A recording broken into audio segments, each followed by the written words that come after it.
British Columbia ਦੀਆਂ ਆਮ ਚੋਣਾਂ ਵਿੱਚ ਇੱਕ ਵਾਰ ਫਿਰ ਤੋਂ ਐਨਡੀਪੀ ਨੂੰ ਬਹੁਮਤ ਮਿਲੀ ਹੈ। ਇਸ ਦੌਰਾਨ ਜੌਨ ਹੌਰਗਨ ਵੀ ਇੱਕ ਵਾਰ ਫਿਰ ਤੋਂ BC ਦੇ ਪ੍ਰੀਮੀਅਰ ਬਣਨ ਜਾ ਰਹੇ ਨੇ। हाँ चोण नतीजों का ऐलान होने तो बाद जॉन हॉर्गन ने वैंकूवर विच पत्रकारों को संबोधन किया तो फिर इस मौके जॉन हॉर्गन ने एनडीपी को बहुमत मिलने ते खुशी का प्रगटावा भी किया।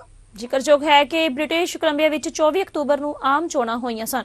I just want to again acknowledge that I'm on the unceded territory of the Squamish, Musqueam and Tsleil-Waututh First Nations, and advise that this morning I spoke with the Lieutenant Governor and advised her that we were going to await the counting of the final ballots. And I want to tell a story about that, if I could. After the last election, you'll remember the most famous constituency in all of BC was Courtney Comox. Our candidate was ahead by 9 votes on election night. I was taking the ferry back to Victoria the next day. I was in the cafeteria and a woman came up to me and she said, "Ronna, Ray Leonard's won by more than 9 votes. I know that because I mailed mine in, so she won by 10. And that reminded me how important every vote is. And it reminded me that there are hundreds of thousands of people who are waiting for their votes to count. And so we will, of course, respect the process, as I said last night, and we'll await the final count. But in the meantime, there's work to be done. I'm returning to Victoria, and I'm going to get back to it tomorrow. We have a lot ahead of us. We need to continue to work on our climate action plan, to continue to lead the continent in protecting our natural environment for future generations.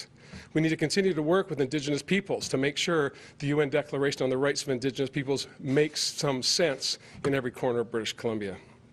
The pandemic is our highest priority. British Columbians understand that we need a government focused on their needs. I talked about this last night, and I'm sure there'll be some questions about that today. But I'm very proud of the team that we put together. I'm proud of the campaign that we ran, and I'm proud of British Columbians for stepping up and saying, let's get this behind us. Let's work on the challenges that we have ahead of us, and I'm ready to do that. So with that, Jenny, I'm happy to answer any questions. Well, I believe that for 3.5 years we focused on the needs of all British Columbians, firstly. I was reaching out always to communities, to people, to businesses in every corner of the province, talking about the values that I wanted to bring to government and the values that I was seeing in communities like Richmond, Langley, and out through the Fraser Valley to Abbotsford. I would have liked to have seen better results in rural British Columbia, and I'll continue to work hard to build better relationships and better understandings of the challenges in rural British Columbia. But we had some outstanding candidates like the Mayor of Mackenzie, Joan Atkinson. She's still the Mayor of Mackenzie. I'm going to still be working with her to represent her issues and her values and the values of the north or the centre of BC in Victoria.